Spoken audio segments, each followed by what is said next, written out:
Welcome to Smarten Up. This week's show is... Let's talk about film music. And the winner is Isaac Hayes' theme from Shaq. Mr. Post, man. Smart the fuck up, man. Now here's something we hope you'll really like. Better motherfucking learn some. Smarten up, kid. Seriously, it was an accident, I swear to God. An accident. Your thing just got into a box of popcorn. Well, I can tell you, I watched a movie from what I didn't pick a sample from called Short Eyes. That features Curtis Mayfield. That's about pedophilia, and I had to turn it off. Really, was that bad, huh? Well, dude, there's this one clip that's like about Yakub. It's basically like this sort of this like 5% dude who's in. It's a prison movie. It's like a precursor to Oz. A bunch of like literally the characters in Oz are in the movie Short Eyes. Oh, what? But that's what they used awesome. to. That's what they used to. It's not awesome. The movie is good. Like it's good acting. What? Like it's literally a prequel? No. It's just like just that style, like exactly like over the top New York City prison shit. And this dude comes in, and basically this guard comes in and like outs him as being a pedophile. And then he like starts telling this other inmate about how he was a pedophile, and he like romanticizes it to this level that I was like, damn, this is fucking disturbing. it was like 4 o'clock in the morning. Huh? It's a little too close to home, made you feel a certain way. Yeah, it started getting hot, so I was like, fuck, man, I better turn this off for my girlfriend hears. They caught him in the fucking playground with an empty bag of Skittles. Dude, it was literally like that. I swear to God. Oh, but I basically like, I realized that Curtis Mayfield did the soundtrack for the movie, and I was like, I knew the movie was about that, but I just forgot. So I was like, oh, I watched another movie with Curtis Mayfield too, and then I was like, oh, let me watch Short Eyes just to see if I can like. Oh, it's called Short find Eyes. anything else. Say, yeah. And that's what they used to call pedophiles in prison in the 70s, was short eyes. What? Why? Oh, because like your eyes. Yeah, your your eyes go vision down? gaze is Oh, down man. because you look. Jeez. That's pretty clever. But dude, it got It's like, weird, but it's basically, clever. at 4 o'clock in the morning, I had to shut the movie off, and I couldn't sleep, and I was like, Did you watch the movie like for the podcast or just because you want? well, yeah, I was like, damn, like I picked something else, and then I was like, oh, let me see if there's anything in this movie. And I knew Curtis Mayfield had done the soundtrack for it, and he has a cameo in the movie, so I was like, oh, like let me check that out. And I like forgot that I had researched and known that the movie was about pedophilia. What role does he have in the movie? I have to. He's just an inmate.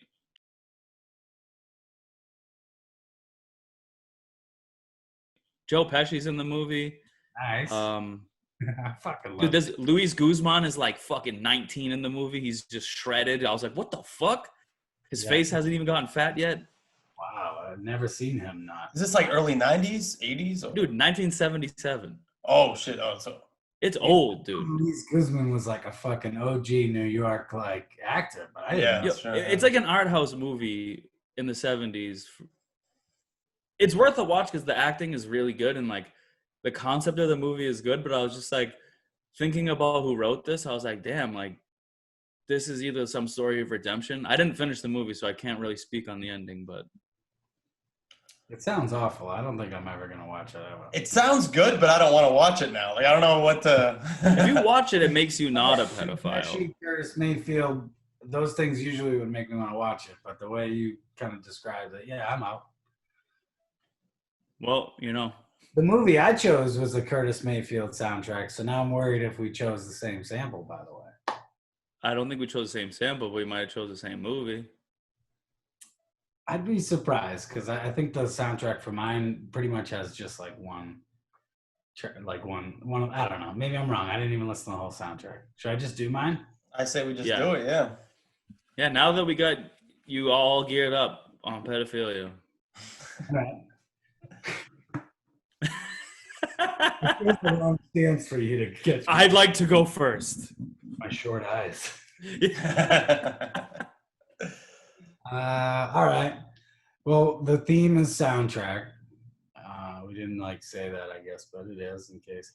But I'm gonna do kind of reverse because we usually do the hip hop song and then the sample. But I think this will work out fine. I think we should all do that. Sure, that's fine with me. I mean, however Yeah, you. let's all do that. All right, so I knew about this movie, but I've only like heard about it and never really like looked into it. But anyway, all right. So I went with this movie called Let's Do It Again. Is that the movie you chose, Marth? No, it's not. All right. Beautiful. Good job. All right. So this movie is crazy. All right. This is a Bill Cosby and Sidney Poitier movie. All right. Now I didn't know they made any movies together. Do you know who Sidney Poitier is, Scotty? I feel like I know. I know the name, but I can't think of who it is. It's Will Smith's father in 6 Degrees of Separation. I've never seen that movie. Yeah, that's. Oh my god! Now I feel like a dickhead. What's his name again? One more time. Sidney Poitier. Sidney Poitier. Yeah, it's Portie. It's Mr. Tibbs, dog. Sort of thing. But Sidney Poitier is like one of like America's like greatest actors.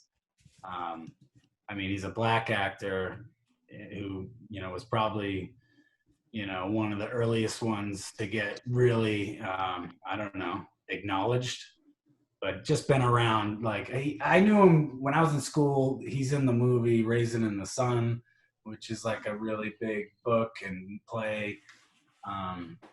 But he's like this amazing, like almost like a like a Marlon Brando, like sort of like all-time Hollywood legend, okay? And very serious, like takes like a thespian, like very much so. At least that's what I knew of him. So he's into like girls and stuff. Wait, what? Nice one. I thought you were making a comment joke because I mean, it's probably. But I thought it was weird that they did a movie. I don't know. I never watched like movies. I'm born in the '80s, so these are all like '70s movies.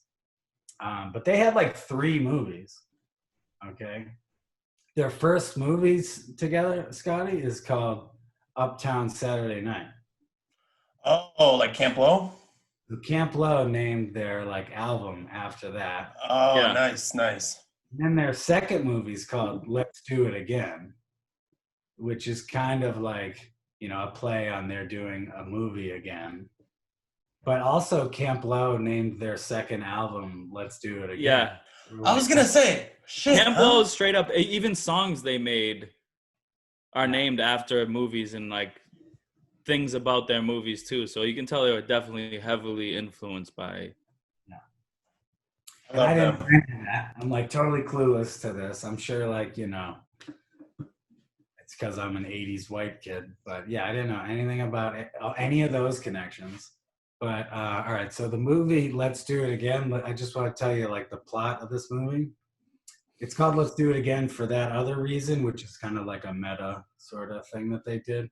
But it's called Let's Do It Again because pretty much Bill Cosby and they need to fix a boxing match so they can raise money to save their like fraternal house, not a frat house like at a college, more like the old guys who wear hats, Yeah. like wherever that shit is, Like the Yeah, I know exactly what you're talking about. like the members Knights only of Columbus shit, and shit. yeah, whatever, right? Like those weird ass fucking places that only yeah. They have like the little monkey hats, yeah. Yeah, just like places dudes can hang out to hide from their wives. yeah, you're right. Yeah, the They're trying to save clubs. the Dante Club. Yeah. Exactly. So they're trying to save their Dante Club, which was like, it's called like Shaka or something weird. Anyway, there's so many weird fucking things in this movie. I was like, anyways, so they need to save that Dante Club, all right? And to do that, they fix a boxing match. But they don't just fix a boxing match, okay? It's not like they just like have a guy who no one knows is good and then they make him look bad. The way that they fix a boxing match is that they find a guy who is a clear loser. And in this movie, by the way, it's Jimmy Walker, who's the guy, Dynamite. Yeah. So he's like super skinny, right? You know him? And he's like the bad boxer who they know is going to lose. He's like a little guy. So Sidney Poitier hypnotizes him. Okay? This is where the movie just gets. Is he a hypnotist or does he just fucking read a Straight book? up, they don't even really like hint that he's a He's going hypnotist. by the seat of his pants, yeah. It's just like he just learned this hypnotism skill along the way somewhere, and Fair he enough. can use it, but he doesn't want to. It's almost like it's a superpower he has, but no, I don't want to do it. Like, but that's how they fix the boxing match: is they hypnotize Jimmy Walker into believing that he's a really good boxer, and that makes him a really good boxer. So I can see where that's going. Wait. Why didn't he just hypnotize his wife and be like, hey, I'm going to go hang out with my friends? And then when he comes back, just snaps his fingers and goes, yeah, I was here the whole time. Thank you. There's so many things he could have done besides Nah, fix a boxing match. It's the weirdest. Like, so I don't know who wrote this fucking script. I don't know how many Quaaludes they were on in the fucking 70s. It's so wild. It's like you could just hypnotize the bank who told you. yeah, like, how about the fucking landlord and be like, yeah, we paid. yeah, we paid, or you owe me. Yeah, like. So A lot of uses for hypnotizing. I don't know. I went into this movie not knowing anything and was like, "What the fuck?" Is it a comedy though? It's it's a comedy for All sure. right. So it's supposed to be wacky and like, you don't need that kind of fucking, that doesn't matter in comedies, I feel like. Like whatever, we'll just get to the point. It was hard for me to get past. I was like, premise, but I watched it, and honestly too, like I was watching Bill Cosby like this. I was like, all right. Just looking for clues. Just looking for Easter eggs of his fucking shittiness. I gotta put my hand on the air and admit, like there was like 2 times Cosby had me fucking rolling, and I was trying not to laugh. I was like, "You're too funny, Cosby." Like, God damn it, still a monster. But I'm just saying, it was weird to laugh. Nothing wrong with that. It doesn't make you a fucking short-eyed. Yeah, I think we're both on a list now. We all know I was he's watching Short Eyes at 4 a.m. They're definitely looking at my whereabouts. Bill Cosby. Like, we all knew he was funny, but I was trying not to laugh. He still made me laugh. All right, So what do you got song-wise for us? hold on, I'm sorry. Oh, yeah, you're still going? Yeah, this is the last thing I need to say about this movie. And this is really why I chose it. So they get in trouble with some gangsters. And one of the gangsters is the guy from Coming to America, who McDowell's, like the McDowell's. Oh, guy. yeah. He's one of the gangsters. And then the other gangster is some actor. I don't know who he is. Maybe he's in other shit. The character's name is Biggie Smalls. And that's where Biggie Smalls gets his name from. Oh, get the fuck out of here. Yeah. And I knew that Biggie had gotten his name from some sort of Bill Cosby movie, but I like totally fucking forgot that it was this one. And it's pretty cool. He's not a fat guy either, by the way. He's like a skinny, normal dude. And, but yeah, his name's Biggie Smalls. And it's pretty hilarious that they're like constantly just being like, watch out, Biggie Smalls is coming. I wonder if they sample stuff from that movie and Biggie shit at all. Not that I know of. But anyway, Maybe. Let's talk about the actual music for a second. The movie's just so crazy, though. I couldn't wait to talk about it. But the whole soundtrack is produced by Curtis Mayfield, but the whole soundtrack is performed by the Staples Singers. So it's kind of cool. Like, he doesn't sing at all. He wrote all the music, and then they perform it. The song's called "Let's Do It Again." Is it by Curtis Mayfield or Staple Singers? Like we were looking at. Staple Singers. Staple Singers. All right. Yeah. So yeah, let's cue it up. It's the first 30 seconds. Are we gonna play it? We're gonna play it on the thing, yeah. You know what's bad funny is like I've had this song saved and I know it, and I was like, as soon as you said "Let's Do It Again," it made me think of this song, and I couldn't remember who sang it. That's awesome. All right, you guys ready? I'm ready whenever you are. 3, 2, 1.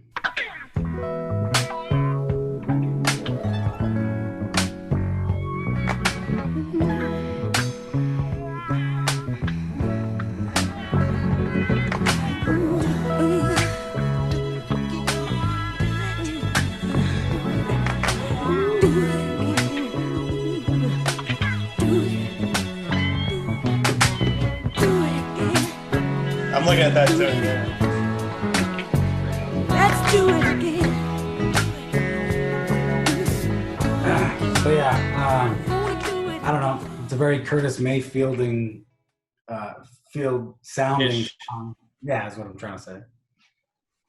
So I don't know. It's just kind of cool. Like I already knew that song, but I never knew that Curtis Mayfield produced it. And then you like learn that, and you're like, oh, of course he did. It sounds so much like his stuff. Do you remember what part of the movie that they're playing that in? Yeah, they play it right in the beginning, and they play it at the end. It's like, Oh, Title right, track? So it's like the song. Yeah. and they also like credit the song for actually like helping the movie because like I said, it's not a great movie. But yeah, I was like, I super happy with the song. The Staple Singers, by the way, that's like out of character for them. I didn't really, I knew their stuff. They sing "I'll Take You There." You know that song? I'll take you there. Yeah, I'm not gonna sing it, but you know what I'm talking about. Yes. And they do like "Respect Yourself." Respect yourself. I like the Bruce Willis version, honestly. Yeah, it is a good one. But they're like super like they always have like a gospel sort of like harmony sort of thing going on because they're a family band, the Staples Singers. Weren't they? They were gospel, you said, right? Yeah, so they're super interesting because they actually used to go on tour with Martin Luther King, which I was like, what? Like that's fucking wild. But yeah, they were like, super, religious, I guess, but like all their songs were positive and about like, being the best you can be and stuff. And then they like somehow saw MLK speak and like were like super influenced by him. And then he like asked them to like go on the road with him. So it's kind of crazy. Like they would like sing songs, get the crowd going. And then Martin Luther King would come out and give like crazy, powerful speeches. So I don't know. Fucking sick. Pretty sick. But the other thing I think is crazy too, they're a family band, but like, like the Jacksons are, a family band. Who else is like the Partridge Family, I guess? Isleys. The Isleys. Right, but There's a lot of them. there's a lot of family bands. The but- Allman Brothers. Okay. The Doobie Brothers. That's not real. Not actually brothers. The Jonas Brothers. All of these are like siblings is my point. And in the Staples Singers, the dad's in the group. Which is it's kind of weird, right? Joe He's Jackson was obviously- fucking calling all the shots for the Jacksons. He's obviously right? cool as fuck, the dad. He's like, He yo, is. listen up, guys. His name's like Roebuck Staples. Damn, that's a fucking dope name. Yeah, everyone Why calls didn't him. they know rappers named Roebuck Staples? Vince Staples. It should be. But yeah, if you watch like, any of like the videos of them, you'll see like his son was in the band for a minute, but it's mostly like the daughters, like Mavis Staples also had a Yeah. soul singer. She has like this really deep, like soulful, awesome, amazing voice. But you'll see like all these like, young, beautiful black women like kind of wearing. I'm looking at it right now. And then you just see like an old dad with like a white Yeah. beard. That's exactly what it is. playing It the reminds me of guitar. like Love Unlimited with like a guy. It's like LeVar Ball with a bunch of daughters Yeah, instead of exactly. sons. Yeah, he definitely doesn't, Like, doesn't I look knew like he should be there. that the dad was there, and he's like the main dude. Like kind of like you were saying, like Joe Jackson used to be the brains of the Jacksons, but at least he was like behind the curtain. He's like Yeah, beating them senselessly. Yeah, exactly. Oh, I was just getting angry back there. of Joe Jackson. He's like the wholesome Joe Jackson. For all we know, we don't know. Mhm. All right. No, I think he really was everything he stood for. But a few songs sampled this track. A lot of them were like remixes. Like Today Was a Good Day has a cool remix with this beat on it. And then another- Dude, Escape. Just Kick It has a remix with the same sample. Right. But I wanted to talk about the song "Back in the Day" by Ahmad. That's his name. It's just Ahmad. But you might not know the artist's name, but you probably know this song. I know him. I already definitely have know it, I yeah. knew the song from a mile away, but actually I love it. Yeah. All right. Well, let's play this song, and it's the original. So what's kind of funny is like there's a lot of famous remixes that use this sample, but the original of Back in the Day isn't the version that is more popular. It's Yeah, the his Teddy remix is more Pendergast popular, one is the yeah. popular one, right? The Yeah. Love TKO one. Love TKO one is the more popular one, yeah. Yeah.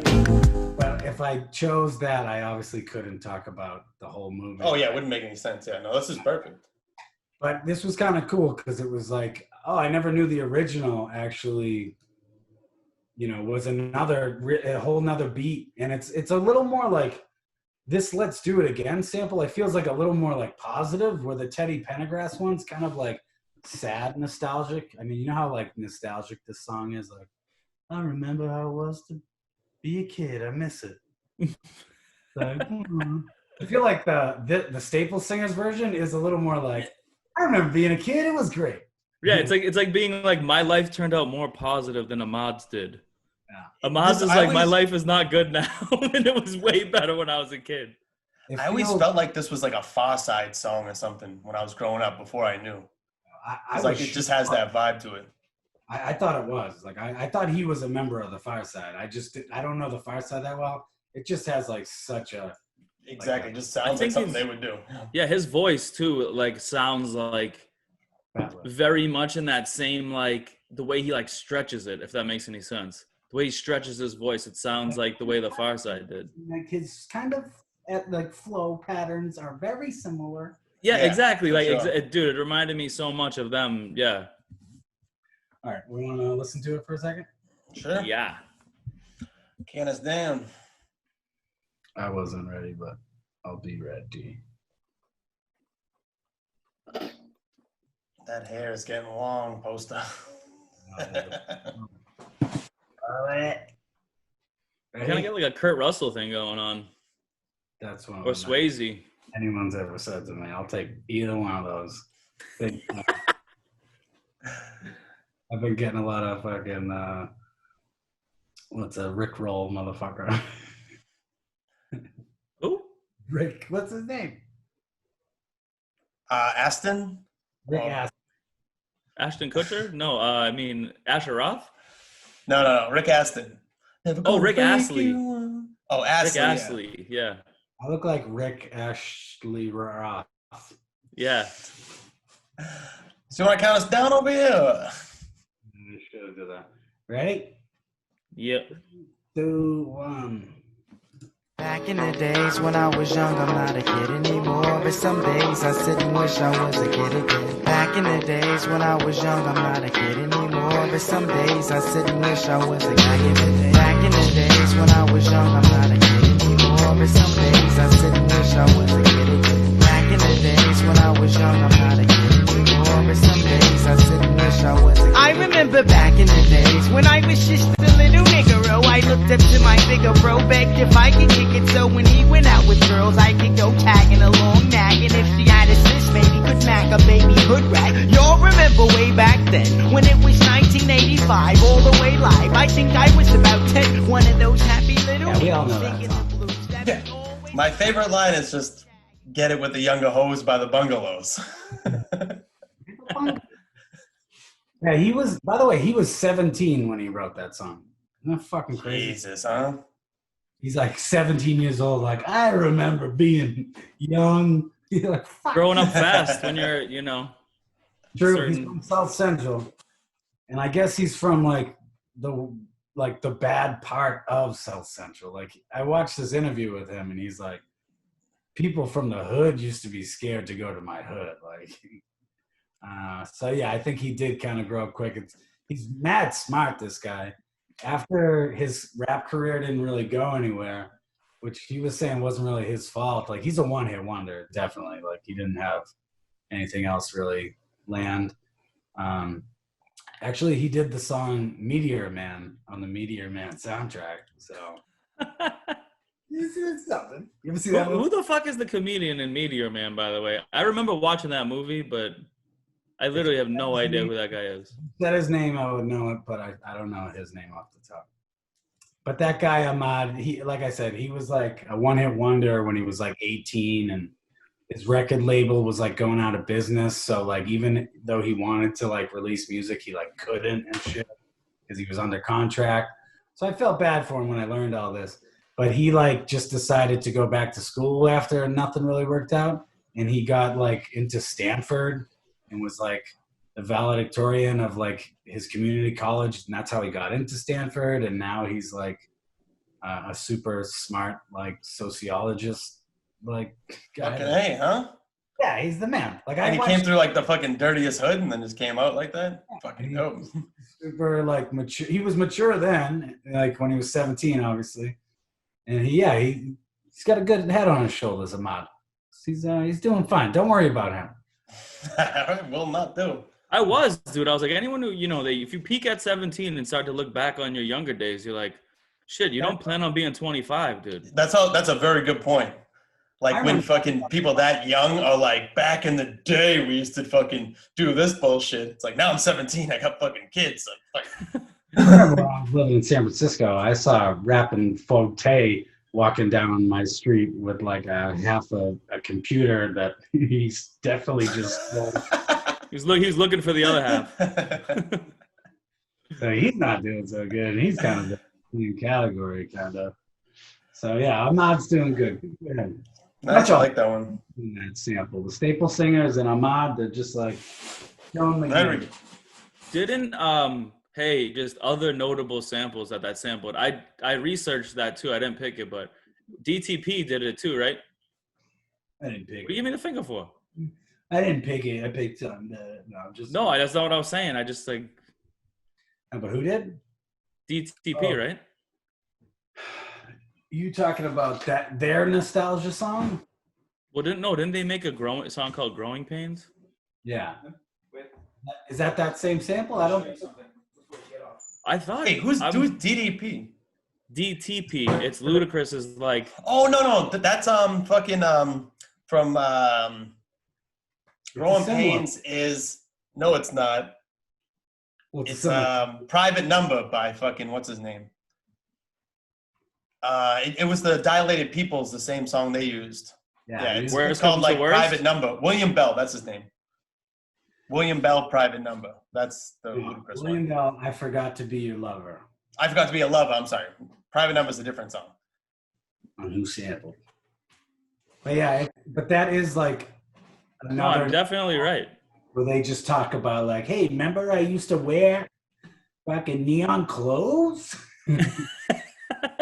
Remember those good days? Yeah. Like they're both like. He also says he didn't get picked at basketball or something. Ahmad's is better, all right? That's all I'm saying. All right. Fair enough. Should I get mine going? Keep this party rolling? Yeah. All right, so I didn't do a movie. I did a TV show. Have you guys ever watched Taxi at all before? When I was a kid on Nick at Night, sometimes. Yeah, exactly. Like, basically, we were all way too young to like watch Taxi. You know, it was on like late 70s, early 80s. But I'm a fan, so like I read his. What was that? I know a little bit of it because I love Andy Kaufman. Oh. Do you know Danny DeVito was on the show? Yeah, Danny DeVito's on it. Andy Kaufman, Tony Danza, Judd Hirsch. I don't know if you know who he is. Yeah. All right. Christopher Lloyd's on, right? Christopher Lloyd's in it later, yeah. I just kind of like binged like 3 or 4 like episodes before the show, kind of like get myself used to it. But do you know about Andy Kaufman's role in that, by the way? Yeah. Nah. Foreign guy, yeah. Yeah, he's like the foreign guy who like the whole fucking thing takes place at like, you know, the cabbie dispatcher fucking spot. And like he's like the maintenance guy, but like he's the foreign guy, but like the language he speaks isn't real. Like he just goes like, like, you know what I mean? And it's mad funny every time he talks. Like they write him in super well. So like just once in a while, like you just have something super silly when they have like a, you know, kind of like a serious, like, you know, New York Academy thing. And they'll just come in like, so it's great having him on it. And I don't know like how much stuff Danny DeVito did before this, but it was fucking, but he's hilarious in it. I'm pretty sure it's like his breakout role, man. Because one of the funniest things, like I said, I watched like 3 or 4 episodes of this, right? And like, so Danny DeVito plays the dispatcher for the taxis, right? So he's like up higher in this cage, right? And like, he's always kind of like yelling down at them. He's like the bummer of the show a little bit, you know what I mean? And they all like, you know, like don't really respect him. And then one time he gets like in this 3rd episode or something like that, he gets real angry and then comes down and stands next to all of them. And he's so much shorter. And it's like the first time you realize like how short this fucking guy is. And it's just like fucking cracked me up, even though I know how short he is. But like for people seeing that for the first time, like they must have just like waited for that gig. Like, oh, we're going to nail him with this one. And like not knowing who Danny DeVito is, like exactly. How funny must that have been? He's like, you know, he looks big from like you know, he talks tough and stuff like that. And you see him come out all angry, all eggy looking. Yeah, you see the fucking warthog walk down those stairs, man. You start instill fear in people. He really is a warthog. I'm really jealous of people that like got to experience like that introduction to Danny DeVito. Oh, it was just organically. Like what I guess you know to use the human Danny DeVito. You know. Like, I don't feel bad because like I feel like my introduction was the movie Twins, so that was like pretty cool still. Like I didn't see anything before him. It was a big reveal that he's 4'10". No, I know. I just wish it was revealed to me that way. You know, yeah, it's pretty awesome. But do you guys remember the theme song from Taxi at all? Not at all. Beautiful. That makes it even better. I do. It's like all a right. song. What was that? An instrumental. Yeah, so it's it's by Bob James. You know, he does Nautilus too. Yeah. What is that? The Indy Daytona. 500? The Daytona 500, yeah. But basically, so the song's called Angela, and then in parentheses, it's the theme from Taxi. So basically, football on the cover? Yeah, football on the cover, yeah. But before you press play, I just want to tell you like why it's called Angela, because it was like after they filmed the first season, like they didn't have like the sound and everything yet. So when Bob James came in, he started doing like, you know, like just, you know, music while like for the show and stuff, like certain characters and stuff like that. And Angela was like back in the day, like, you know, those people that would like answer your calls and like take messages for you. It's like a messaging service kind of thing. Like yeah, it was kind of like an answering machine, but like yeah, exactly. But like people would do it. You, yeah. So she was like that for like one of the main characters, one of the taxi drivers, and like everyone would like, you know, talk to her, and she would be super nice, and they would talk to her for like a really long time and like all that stuff when they were trying to get a hold of this one guy. So one dude goes on like a blind date with her, and she's like not cute at all. She's like, you know, like big and like kind of gross and weird. And like the weirdest thing about that is like that's the thing that about this show that felt super dated when I was watching it was like she wasn't that gross at all. Like she was just kind of like heavy, and like they kind of like just didn't do her hair. And it was just like, she's like, oh, and the whole, like every joke is how disgusting she is for like that whole episode. It's like, it's crazy. Yeah, she was fat. I mean, she was like, you know, like she just looked like a normal woman though, kind of. Just not super skinny. Right. Exactly. So Bob James made this theme song for her like episode. And then when they heard, like everybody heard it, they were like, fuck that. Like this is like Taxi over here now. Because it was so good. So you guys have it lined up? Yeah. Yep. Cool. Go 3, 2, 1.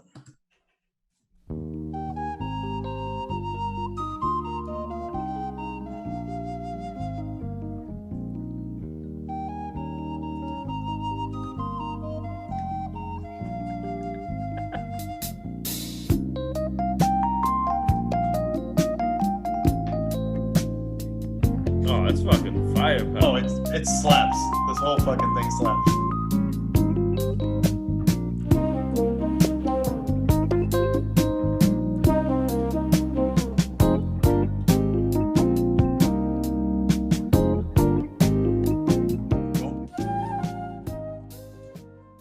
that's like a fucking certified banger, like for sure. I mean, I don't know if it's a banger, but it's a great. It's like it's perfect for like the way you think of like somebody driving in a taxi to that. You know what I mean? It was like perfect. Yeah, it's like a 4-minute ride. Yeah, exactly. I'm like no matter what, it's like fucking. It just fits so perfect with that shit. And what I think is so cool about that is the song that I chose. They decided to make a song about riding taxis and taxi cab riders. So it's like, you know, I love when like people stay on theme and like, you know, pay homage to like the sample and stuff like that. So I chose the sample is a hieroglyphic song and it's called Cab Fare. And I hate to fucking do this, but it's not on Spotify. And it used to be and it's not anymore. It's fine. I know it's a bummer, but like, and we're trying to keep everything, you know. It'll be there soon. Spotify. What's the song called? The song's called Cab Fare and it's hieroglyphics. Yeah, probably easier to spell Cab Fare than hieroglyphics. When I heard that taxi theme, I was like, oh, is this a Far Side song? Like it's another song that I thought was. I was thinking that the same thing when you were playing that. I'm like, shit, we're all connected somehow. It's not Souls of Mischief? What was that? Oh, it's hieroglyphics featuring Souls of Mischief. Souls of Mischief. Okay. Just like a big group into a smaller group. Because I love all those groups, but I don't like know them well enough to like distinguish them a lot of times. So I'm like, now we're getting like too confused. Souls of Mischief, Far Side, hieroglyphics, they're all similar to me. Like, what? And the intro's by Deltron 3030. I was just joking. Yeah, no, I'll tell you what. Yeah, don't worry about it because nobody knows everyone in those groups.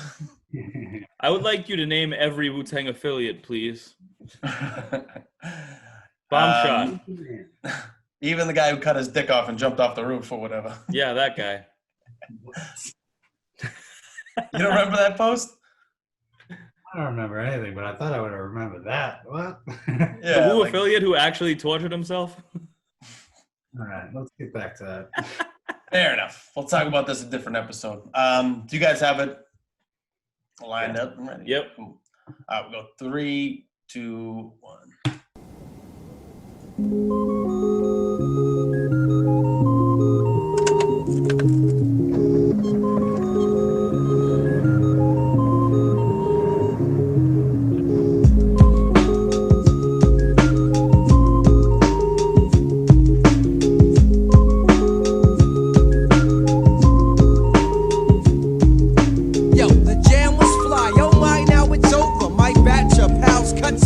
They must catch a taxi cab. Dag them, why they leave me stuck in the late night alley? Callous, not so hot that everyone should be sweating, yet nobody's smiling. Plus cruiser pilot staring, thinking what they look like wearing. So that's a Cab Fare by Ahmad. Yo, yeah, they really do sound just like I was like, damn, did Ahmad write this? I swear to God, yeah. Sounds just like him. Just like the style for like certain rappers. I'm telling you, that's how they were doing it. Like they were stretching their lyrics. Like when they said things, like I don't know how to truly articulate that because I'm not that smart, but flows kind of, I don't know, they can kind of trend a little bit, you know, like it was like elongated. Like, yeah, so it makes sense. California rappers, that's what I say. From the same period too. Yeah, the first verse, I swear though, I was like, damn, this could have been Ahmad. Yeah. That song just fucking blew me away. How good is that, right? Dope. Yeah. That's why I really want to listen to the whole thing too, because like I love the idea of like them being like, all right, we have this sample, we want to make a song about taxi, and like everyone's perspective on it. Like some of them are like, we can't catch taxis. Then the last dude's verse is all about how he fucking drives blind people around for a while. Like he fucking steals senior citizen money. Like, you know what I mean? It's like everyone's different perspective on it. I think that's super cool. It really is like just like I think the Beastie Boys are like, I got an A from OD for sticking to themes. I just always think of that. It's like, wow, what a great use of a sample. And then they could have just rapped about anything and it would have been a cool song. But the fact that they have all these different connections and it works so well. It was so perfect. And like, yeah, that song by Bob James is just made for like a person by themselves in a car, like at night or something like that. And it's like they just both took it in like their own ways. I love it. I thought it was great. It also kind of has I don't know, I thought you were going to say that Bob James Taxi song, it does really lend itself well to kind of that California rapper style too. You know? Oh, definitely. Absolutely. Just that sound in general, I feel It's like a Nate Doggy sound or something. I don't know, fucking. I knew that song, but I never like put all those connections together. Like, wow, really, what a great fucking nice job. Thanks. I was fucking proud of this one. It only took us a month to get these done, you know? Also, I just want to throw it out. Be prepared. I just want to throw out that A+ was the dude who produced that, and he's just like their producer. I saw that. He's like a member of the group and producer. Yeah. They shout him out a lot if you listen to like their stuff. Yeah. That's pretty much all I got. Morris, you want to go ham? Yeah. Man, I did a lot of research just because like I kept finding things, and like what I ended up going with eventually, I went with Curtis Mayfield's Superfly soundtrack. Because I knew so many soundtracks, and I kept looking, and I'd seen a bunch of movies, and I was like, damn, this one is probably the best soundtrack of all time, top to bottom. And also, like, he's just the master of soundtracks. And if one of you guys didn't do a Curtis Mayfield soundtrack, I was going to be like, we did this episode a disservice, at least the first one, you know?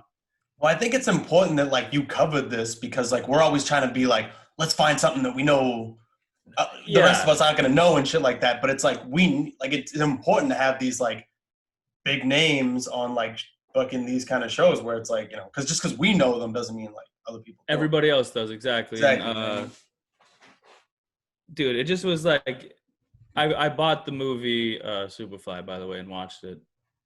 I never twice. You should watch it. It's actually pretty good. Just a little bit about the movie that I thought was fucking interesting is, you know, the photographer, poet Gordon Parks, right? His son directed the movie.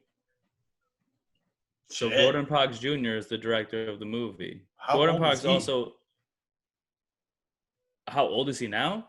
Was he young? He was like in his 30s, I think, but he's dead now. Age.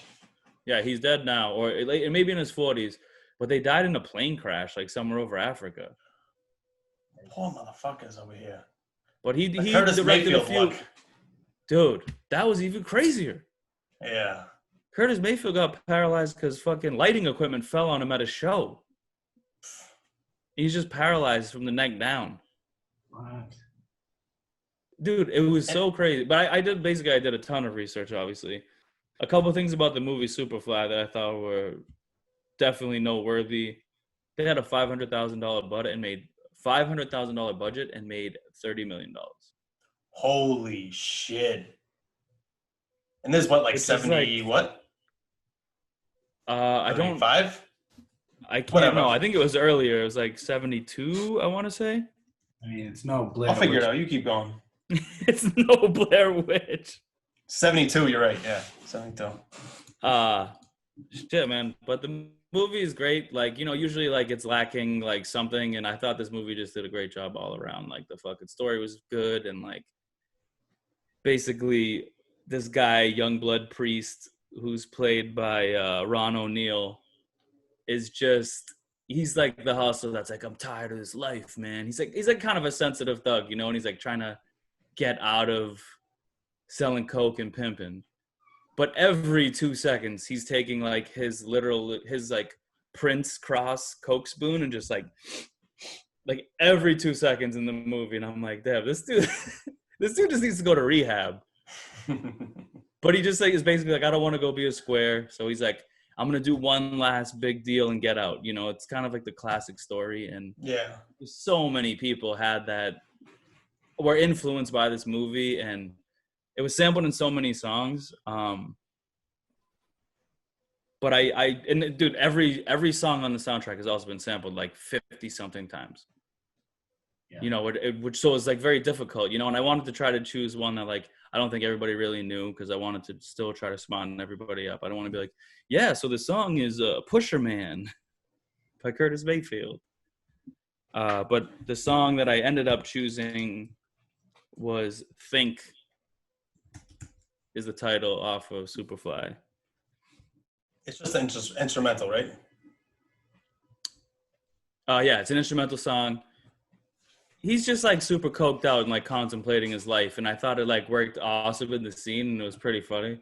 I think it's funny because I'm looking at it right now, and the song above it is called "No Thing on Me" (parentheses cocaine song). So it's right after that. So that makes sense.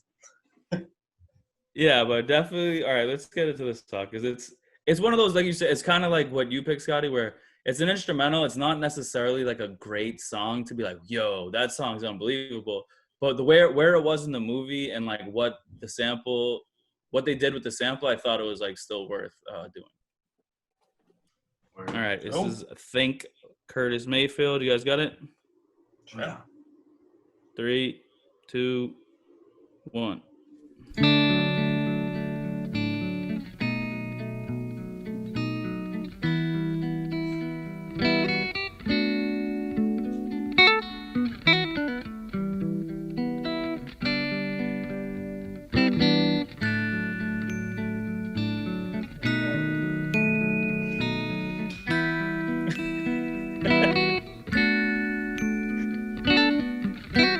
I think you guys got it.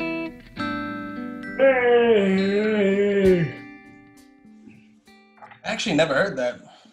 Not that I listen to this whole soundtrack, but I know so much of it is like familiar, at least. I would say the same thing. Yeah, I know that soundtrack well, but I'm not familiar with that song. And I usually think, oh, I heard the sample. I think I know, but I don't know. Yeah, I really tried hard to deceive you guys. You got me over here. I don't know what that is. I don't have a clue. Also, like, have you ever like really noticed like the clarinet being like a main instrument on a song? Because I was like, damn, that's like pretty sick. I didn't think of that at all either. I feel like I don't think about that anyways, though. I'm never like, is that the clarinet? Like, I don't have that good ear. Like, if I'd have to like really focus to be like, a wind instrument? I don't know. Yeah. It might not even be the clarinet. It's probably like in some other fucking instrument. I don't know. A bassoon? Maybe. But I don't know. Usually it's like oboe. saxophone or a horn. You know, if you think of Curtis Mayfield, you think of these kind of people. So I was like, damn, this is kind of like. It reminded me a little bit of like Ike's Mood. You know, where it was I was like gonna say it sounds like fucking a lament if I do. Yeah, exactly, dude. You know, like laments and moods are the best fucking samples there are. But all right. So I know the best part about this was like I obviously did in reverse order, but I found an artist that I like have overlooked like way too hard, and it's J. Cole. Get the fuck out of here. Yeah. I'm sorry. Keep going. It's the album is second. Cole World, The Sideline Story, and then the song is Nobody's Perfect. Morris, I literally made it a point 2 days ago to listen to J. Cole for the first time in my life. I swear to God, I fucking slept on him so hard. It's crazy you just brought that up right now. Yeah, this came out in fucking 2011, and I'm like still, you know, obviously the show's like how kind of old and washed we are in a way. Dude, I was like, damn, like I never really listened to that young guy, J. Cole, and then I was like, damn, he's my age. Morris, I'm looking at this song right now on my Spotify, and I have the track before it started and the track after it started, and not the one that you just chose. And I'm like, shit, I can't believe I didn't fucking recognize this. I've been listening to this album all week. Yeah, dude. Like an idiot. This album, by the way, like I think it's his second, like after he was signed. But dude, Lights Please is awesome. Mr. Nice Watch with Jay-Z is good. In the Morning with Drake is basically Can I Fuck You in the Morning? That's awesome. I listened to the whole album and I was like, damn, dude, I shouldn't have overlook this hard. So, dude, I did this. I'm not trying to like fucking shine on any of this stuff over here, but I did the same thing with Kendrick Lamar like 5 years ago. I was like, I knew he was like good. People loved him, but I wouldn't like listen to him until I listened to a full album. And then I did, and I loved him like forever. And it's the same way with like, not the same way with J. Cole, but I'm like, now I get it. You know what I mean? yeah, totally. Like, listening totally to a full understand. album is like watching a full movie instead of just hearing the pop songs on the radio. You know what I mean? When that KOD album came out, it was like there was no avoiding it. At least in Brooklyn, where I was living, like that song was on. I mean, it was like the song of the summer. Like you just heard it like twice an hour wherever you went. You just would hear it, and that's when I just started really. I was kind of doing the same thing, but I never like deep dived into him. I slept on him till about 2 years ago, and then I was like, wow, this dude's just like lyrically insane. And like fucking super like deep and smart and like yeah, total package. I Produced just it get himself why as well. Oh, beautiful. I just get why him and Kendrick Lamar like had this thing for a while, like who's the best? You know what I mean? It's like I didn't really get that until I listened to J. Cole shit, and I was like fully so. I mean, do you guys think? In all honesty, I feel like growing up and being like super East Coast music, always about the East Coast, and then like moving to California, it's like I kind of just forgot about the East for like several years.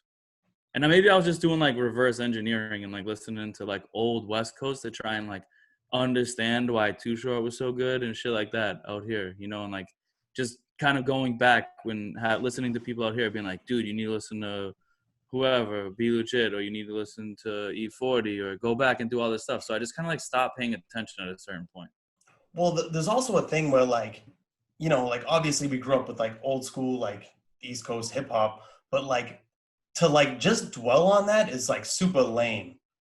To just be like, that was the only good rap and like never like branch out to like, you know, different parts of the fucking country or the world or whatever, or like different like genres of shit or like new stuff. Like people are like, I only like the old stuff. It's like, yeah, I only like Budweiser. You know what I mean? Like that's the most ignorant shit ever. Hey, whatever though. You know what I mean? You like Budweiser. You want to listen to 36 Chambers in your room and drink Budweiser and do OCs, fucking be my fucking guest.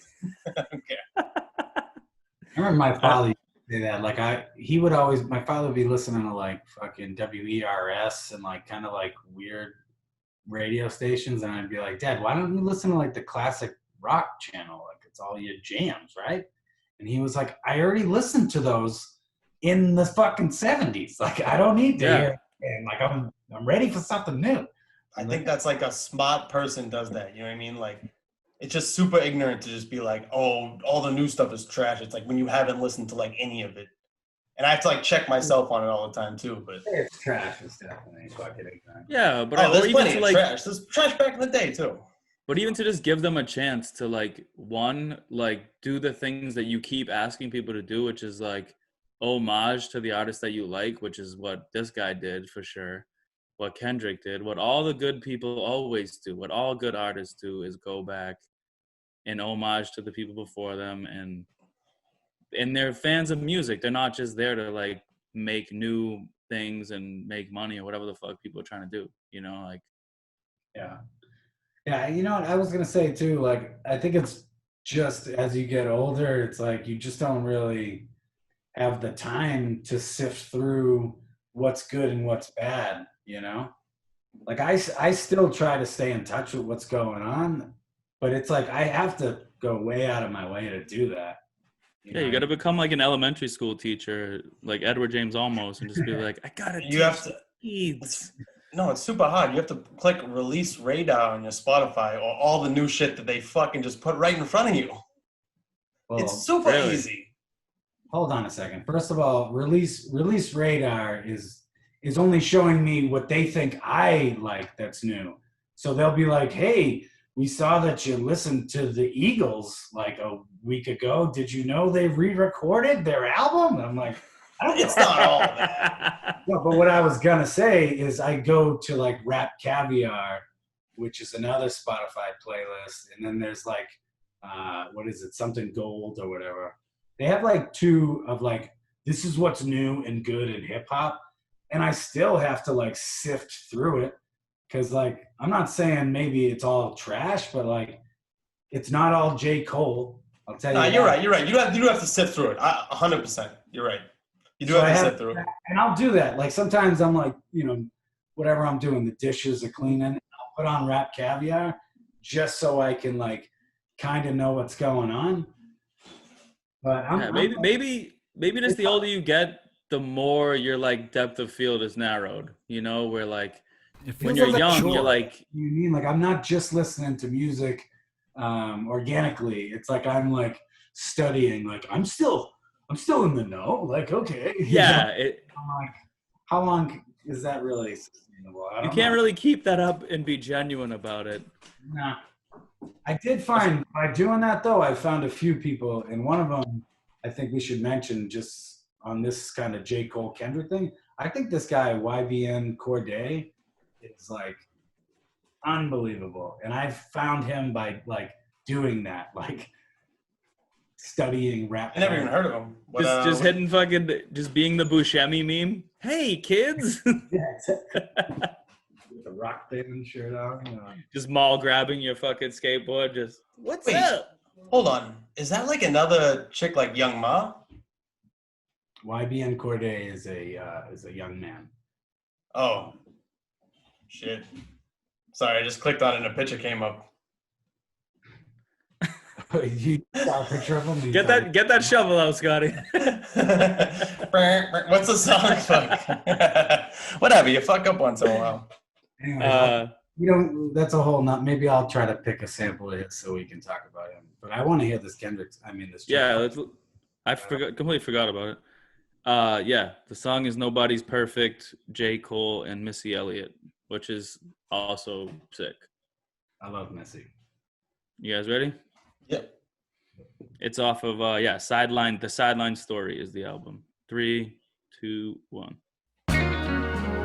Hey. Oh yeah. Cold World. I told you guys he produced this too, right? Yeah. Oh yeah.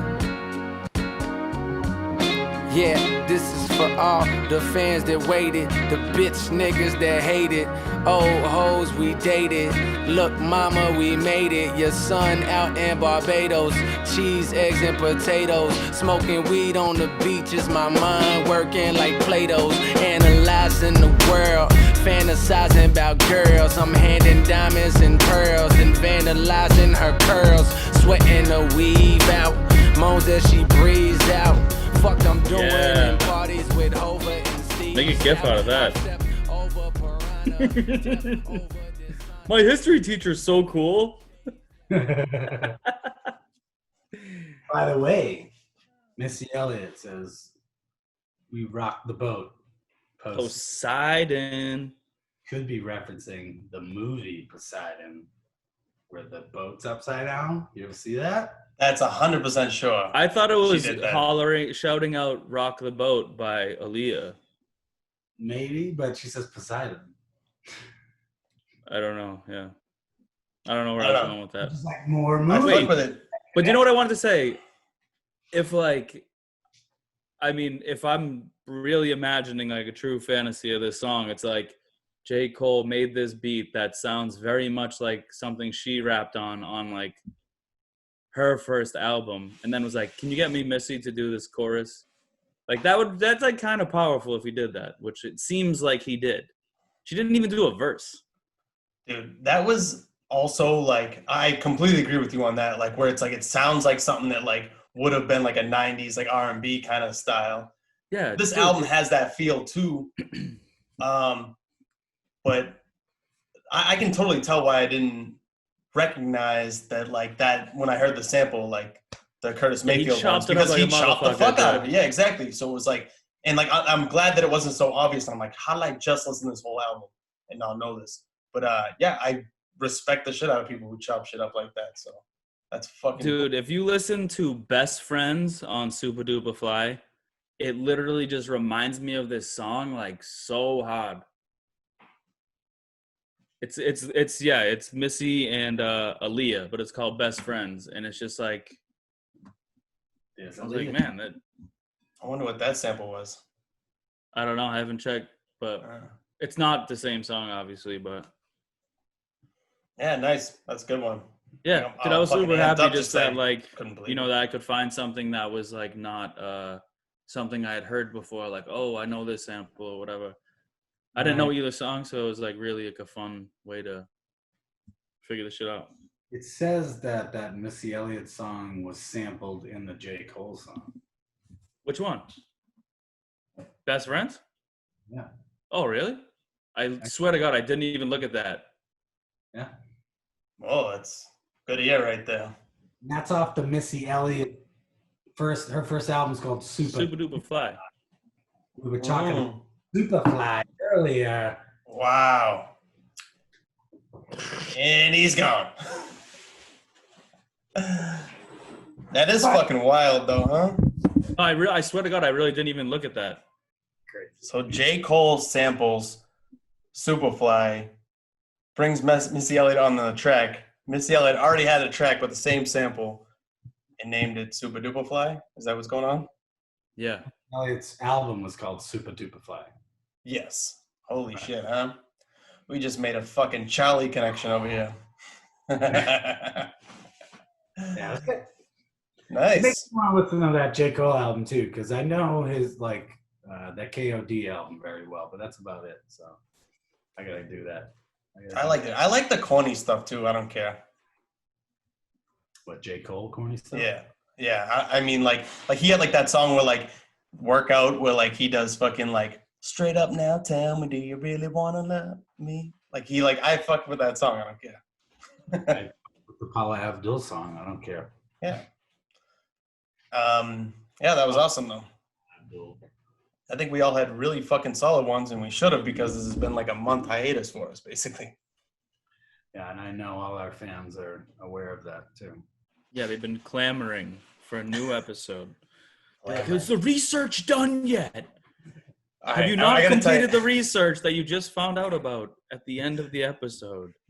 I gotta tell you this real quick though, Post. When I first when Morris was like, hey, let's do like soundtracks and like, you know, like it had been a while since like I didn't look until like a week ago. Like I did all this like last week. And in my head, like, you know, I was like, oh, soundtracks, themes. And like in my head, when it was time to go, I thought it was like movie scores almost. Like until we talked together, Morris. But like I was like, oh yeah, like I'll do like Ghost Ride the Whip with like fucking Mr. Fab and the Ghostbusters theme song, or fucking Jurassic Harlem or something like that. You know what I mean? You remember that song by Poster Boy? Oh yeah. My name is Poster. That is not on Spotify, by the way. I looked for it. Yeah, I mean, dude, if you're the 106th and Park winner of the freestyle battle, you don't really get a good deal after that. You do all your work on the front end, you make a little money, and then you disappear. Do you guys have any like honorable mentions that like you thought of? Yeah, I do actually for the same sample. Andre Nicotina had a song. Hold on, let me make sure it's the right. I think it's like Death of a Rap Cat. Hold on, let me make sure. No, it's not it. What movie was it from? No, it's the same sample that I chose, but oh, right. But it was just. But like do you the guys song like wasn't- remember like the Mike Tyson Loves Customato sample? No. Like Andre Nicotina, there's a song that just talks about Mike Tyson and Customato's relationship. But it was kind of like Andre Nicotina was going through this weird phase in 2003 where he was like a Renaissance fair rapper. So there was like a lot of like piccolos and shit in the music that he was recording. The song is called Rise and Fall of a Rap Cat. I never got into Andre Nicotina when I was in San Francisco. People like kept trying, and I was like, dude, I fuck with him. Like he has this whole just the songs on this album, like Soul of a Coke Dealer. I never heard a song by him yet, and I'm ready to be converted. I never heard a song where I was like, yes, I like this. Well, you gotta go to his career as Dre Dog, and I think you will find something. Oh, I didn't know it was the same guy. I think it's the same guy. Best Killer Whale was a tipper good ever, one. Is by that the what it is? way. Killer Whale? What? Is that the album Killer Whale? Like No, that album's sick. no. The album is Conversation with the Devil. It's like a. Oh no, I'm saying like he has an album called Killer Whale that's sick. Oh, wait, I don't know hold that on. album. Not at all. No, it's called I Hate You with a Passion. There's a song called Killer Whale. Oh, I see it. Yeah. Yeah. Dude, he kind of has like that, like, yeah, I'm telling you. The best way I could describe it is like that album just seems like he was like went to a Renaissance fair and was like, damn, these sounds could be sampled. This shit fucking slaps. He just found like one of those big titty Renaissance fair girls and just got fucking captured. I've been trying to make a bad joke for too long, and now I missed my time. You have to fucking say it. You have to. I don't care. I was gonna say, did he sample off the Free Willy soundtrack? Yo, you should see the album cover. It really does look like Free Willy too. Has that song ever been sampled? Michael Jackson song? Yeah, the Free theme. Willy soundtrack. Should. Maybe we got a hit on our hands. Do you have anything else you went through, Post, you wanted to mention at all? Not really. I tried to make a Belly soundtrack song happen.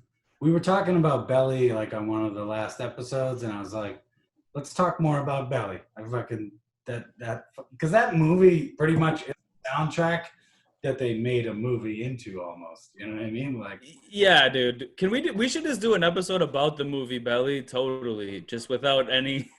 I'll tell you what though, there's not a lot of great samples on the soundtrack. That's what I found out. Did you look up Devil's Pie? The D'Angelo song? I might have, I don't remember. But no, I just don't remember. I wanted to do like, Top Shotta or fucking Grand Finale. Like I wanted to do one of the bigger songs off Belly. And none of those had good samples. I know that. But that was about it. Then I found that I typed in soundtrack to my liked songs on Spotify. I got like 9,000 liked songs. And that was the only one, was Let's Do It Again by the Staple Singers. Yeah, it works. Good way to figure it out though, huh? Yeah, so, no. Dude, I do. You know what song I do love off the Belly soundtrack is fucking Tommy's Theme, which is the Made Men and the Locks together. Oh, themes. We'll have to do another one of these episodes, by the way. This was super fun. It's also just fun talking about the movies and shows and shit, Yeah, dude. Yeah, I liked how your songs kind of you described what was going on in the movie with it. I don't know. I just kind of like that. When you hear the song and you're like, this is what's happening in the movie, that's why it sounds this way, Right, yeah. It wasn't like, oh, this is the best song off the soundtrack. It was like, oh, no, like this part of the movie was like. Well, that's why they call it like moods and shit like that. No, totally. You know what I mean? Because it's like they write them to be like, this is what it's like. It's about a visual, like, you know what I mean? Like it's like they look at the screen and they come up with some stuff. I assume. I don't know. For mine, it wasn't like that though. Like you asked me, it's like, no, it's just like the theme of the movie. They named the movie like. Yeah, but Curtis Mayfield made that movie. You were saying, you know what I mean? Like him actually fucking like the song brought that movie to break fucking.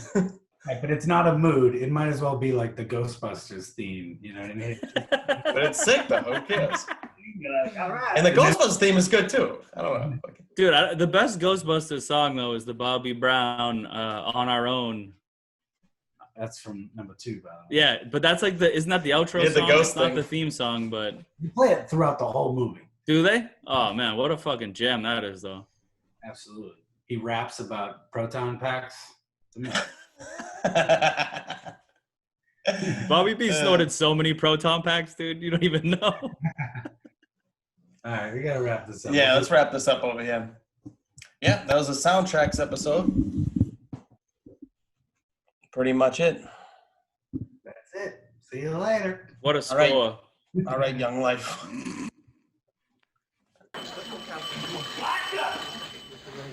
You found $2,000 I've been looking for. Hey, you never lost $2,000. I didn't say I lost it. I just said I was looking for it. I've been looking for $2,000 all my life.